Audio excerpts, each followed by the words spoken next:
Hey, Mark Brouker here in San Diego, California, founder and president of Brouker Leadership Solutions. We're still doing well here in San Diego, still hunkering down a little bit, but we're business starting to come through, and hopefully we peaked on this COVID thing, and hopefully good things will be coming forward. And hope all is well out there with everybody. Hey, I do want to say thank you so much for the feedback I've gotten on prior video clips I've done, and I really appreciate the feedback. So keep them coming. Keep them coming. I really appreciate it. Hey, today I want to talk about something that's happening, maybe kind of insidiously, but maybe not so much. But there was an art in the business world.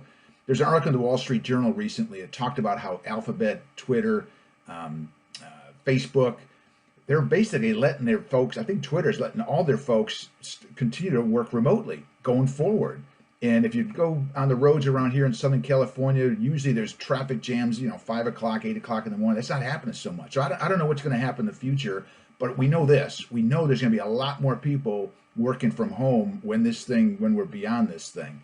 And that's going to have some interesting implications. And in the article that I read, let me just read the last thing it said. This article goes through all the different companies doing this and basically letting people stay from home, work from home. Like I said, Twitter's doing it, I think with all of them, Jack Dorsey, the CEO. Anyway, the end of the article, it says companies, quote, this is from a leadership consultant, companies will have to find ways to build culture remotely, which is really tough to do.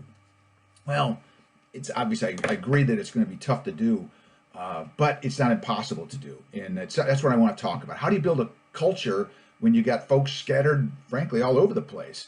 The first book I got coming out, Lessons from the Navy, we'll talk about that in a sec, about some of the things you can actually do, whether remotely with a remote workforce or a workforce that you have working for you now. But a guy did this about, 80 years ago. Admiral Nimitz created a culture of trust with 2 million men around the Pacific. This is 1940, 1941, 1942, 3, 4, 5. When World War II, 2 million men scattered halfway around the Pacific, and he created an intense culture of trust.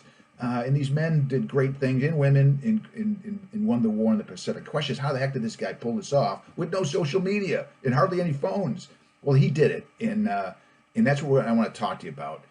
When I was at Navy Medicine West, San Diego headquarters for the hospitals around the Pacific, we had 10 commanding officers scattered around the Pacific, Guam, Hawaii, all over the place, Japan. And every 2 weeks, I would have a conversation with the commanding officer about things. And usually, I thought when we're going to do this, we're going to talk about key performance indicators. Well, I was told, don't talk about that all the time. Wise counsel from one of my mentors. They said, listen, just call them up once in a while and say, hey, how you doing? How's things going? And man, you do that today with one of your folks who are working remotely, that is a conversation they will not forget. Maybe purposely saying, you know what, I don't want to talk about work. I just want to hear how you're doing. What's going on in there? How are things going? People are stressed out still. We're getting beyond this thing, but your workforce, you know as well as I do, they're probably stressed. So you just call them up and say, how you doing? I just want to talk about that today. We don't want to talk about metrics. We're not going to talk about sales. How you doing? Again, that's a conversation where people will never forget that conversation. Some of the other things you can do with remote workforce, same things you do at a brick and mortar place. Get to know them. Take a moment to really get to know them as a human being. Get out there and walk around. Well, you can't walk around now, but certainly you can do this. Zoom, we're all embracing Zoom. It's beautiful.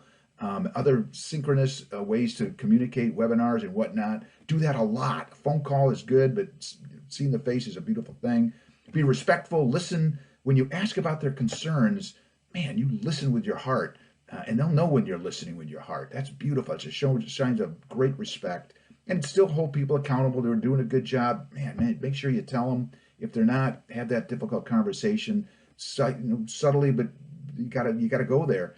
Help me understand what's going on. Help me understand what's going on with the sales or whatever it is. And the other thing we talked about a lot was be optimistic, man. We must be upbeat during this crisis, especially when you got folks who are remote. Man, they want to hear good news. They want to hear the glass is half full. Again, we got to be honest with them. If sales are down and things like that, tell them the truth. But overall, there must be an optimistic, uplifting conversation. You want them more motivated after that conversation than before the conversation. But bottom line is this: is we can get through, we can continue to build a culture of trust and culture of caring, whether you're in a brick and mortar or a remote workforce. You just got to do more of it. And right now, I just suggest, it was one nugget I could tell you is contact your employee next couple of days and just have a "how you doing" conversation. Again, that's a conversation they will not forget. So hey, continue the great work out there. Thanks for listening, and we'll have some more of these videos going forward. I'm getting them out every couple of weeks. That's the level of periodicity I'm going to be doing. So good luck to you. Stay well, and we'll see you next time. Bye bye.